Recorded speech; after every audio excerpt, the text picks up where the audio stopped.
Bonsoir à toutes et à tous, bienvenue dans mon live 193 sur mon défi 365 jours de live.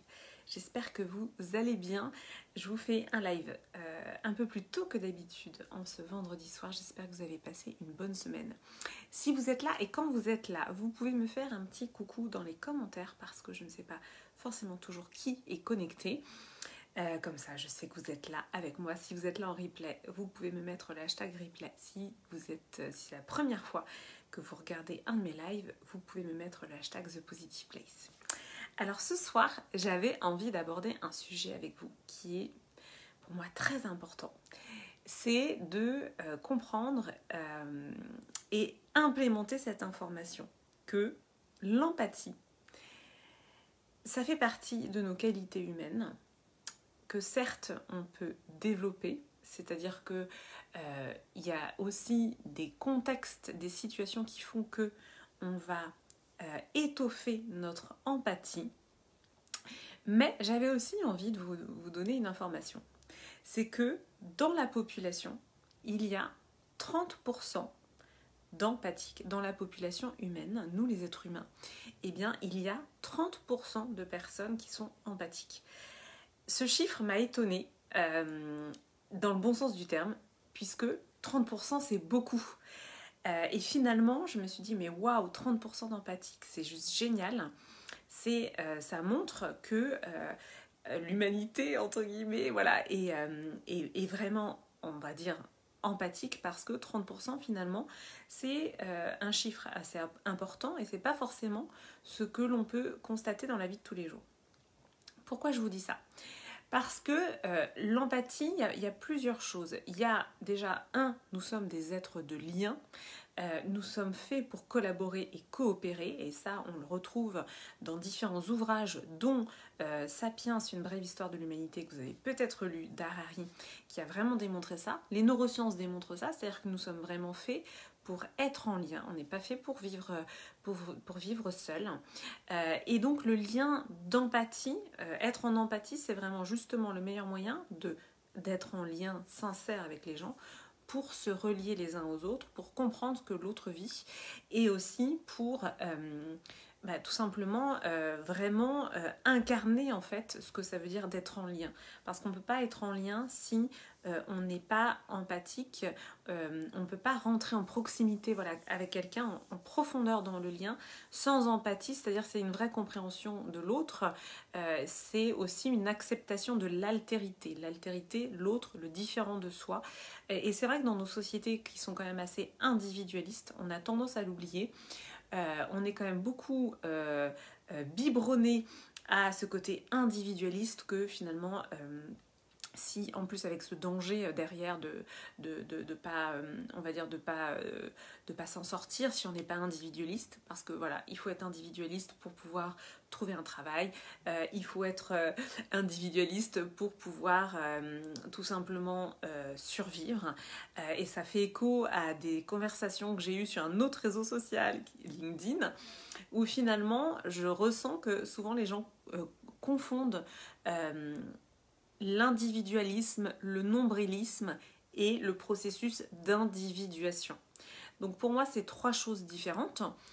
L'individualisme, c'est en effet dans cette société individualiste où finalement on nous fait croire que pour s'en sortir dans la vie, il faut être individualiste parce qu'il faut être le meilleur, parce que sinon on n'aura pas de travail, que finalement l'individualisme c'est la clé du bonheur, que dans l'individualisme il y a cette dimension aussi, voilà, de consommation, etc. Donc on ne s'inscrit pas dans un collectif avec l'individualisme.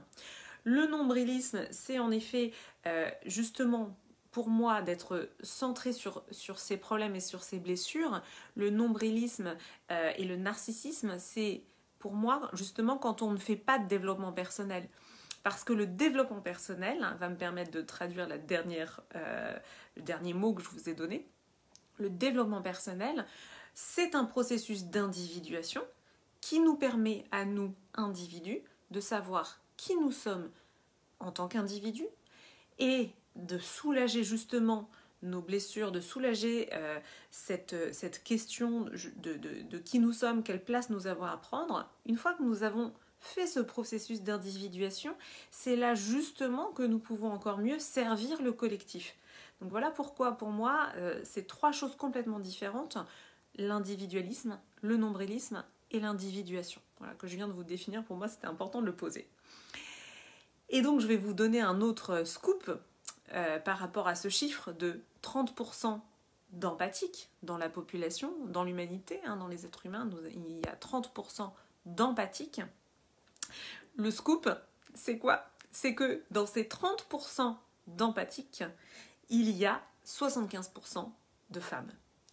Donc, mesdames, si vous en doutiez, il est temps, aujourd'hui, ici et maintenant, que vous preniez votre place dans la société, que vous preniez pleinement votre place, parce que nous avons besoin de ce changement de paradigme.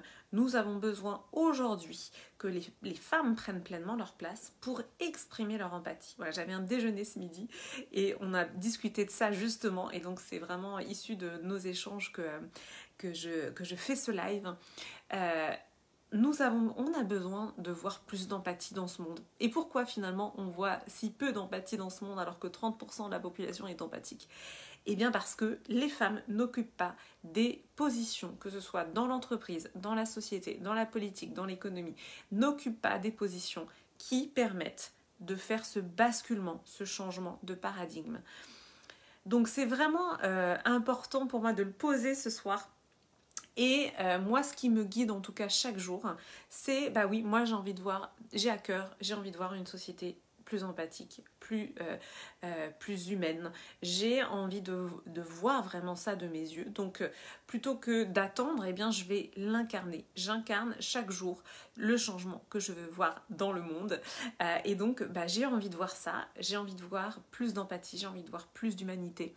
Et donc, bah, c'est l'incarner vraiment, moi en tant qu'entrepreneur et peut-être vous qui regardez ce live en tant que femme, de là où vous vous trouvez, quelle que soit votre place, votre position, on peut toujours incarner le changement que l'on veut voir dans le monde à notre mesure, un petit peu plus chaque jour. Et finalement, on sait intuitivement ce qui est de l'ordre de l'humanité et ce qui est de l'ordre de la déshumanisation. Il y a beaucoup de déshumanisation aujourd'hui dans notre monde avec l'intelligence artificielle, avec toutes ces dimensions-là. Donc c'est vraiment de choisir d'incarner l'humanité. Et notre monde en a besoin, contrairement à ce que les oiseaux de mauvaise augure nous disent, on n'ira pas dans cette société complètement déshumanisée parce que ce sont des décisions personnelles, intérieures et individuelles. Donc vous pouvez choisir aujourd'hui d'incarner le changement que vous voulez voir dans le monde, d'incarner cette humanité, vraiment. C'est le message du jour, issu donc de mes échanges, de mon déjeuner de ce midi, et c'était vraiment important pour moi de vous passer ce message, qui est pour moi un message très fort et d'encouragement à toutes les femmes qui regardent ce live, toutes les femmes, qu'elles puissent incarner vraiment cette humanité que nous avons déjà en nous, puisque l'empathie fait quand même partie des qualités spécifiquement féminines. Alors certains vont réagir, je pense, à l'écoute de ce live, mais c'est pas grave. Les hommes aussi peuvent développer de l'empathie, bien sûr.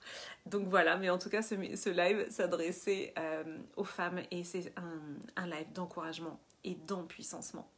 Je vais vous souhaiter une très belle et douce soirée. Je vous quitte sur ces mots. Je vous embrasse fort. Je vous dis à demain pour le live 194. Belle soirée.